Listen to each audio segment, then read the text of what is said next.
Welcome back. This is the Cell Guru Show and we are moving into a fascinating story now, our octa-core processor shootout.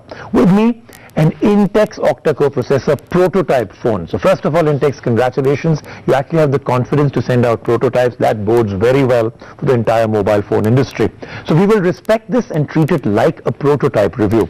But really the story is more about the octa-core processor itself. Like I said before I took a break, this is the second one. The first one was the Samsung Galaxy S4 that has an octa-core processor. In the shootout, we'll try and really see how much of a difference does it make. We will compare it to a dual-core processor in terms of efficiency, performance, what can you do and not do, and then come up with the big answer.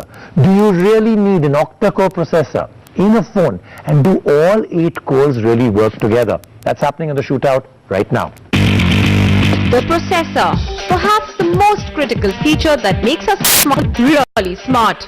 This is what silently beeps inside the phone, powering the operating system, loading high-demand multiple apps, giving it the speed to browse websites, the power to play graphic-heavy games, and the mic to stream high-definition content.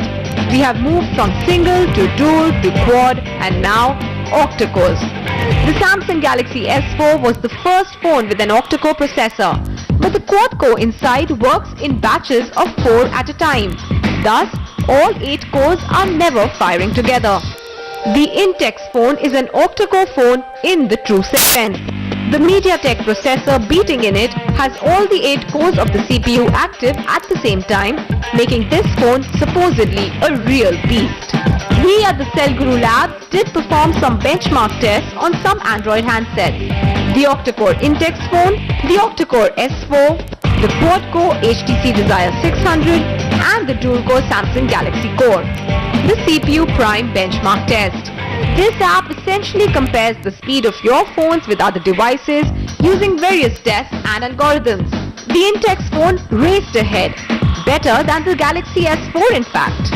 The HTC Desire 600 followed and the Samsung Galaxy Core was close behind.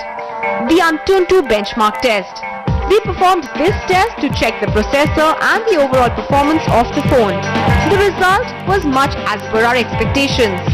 The Intex octa-core performed really well in this at 26,817. The HTC quad-core followed at 10,000 and then it was the dual-core Samsung at 8,265. The octa-core phone, the Samsung Galaxy S4, clocked in very well here at 27,435.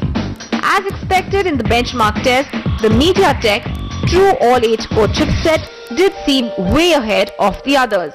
The Intex phone we had was a prototype and hence did seem a bit buggy and a work in progress. The metal body also did seem to heat up a bit. But the 8-core chipset does seem rock solid and a great precursor to the future. So we will hold our final opinion till we get the final product. Besides this, there is a 13 megapixel back camera and a 5 megapixel front camera on the phone. It runs on the Android 4.2 operating system.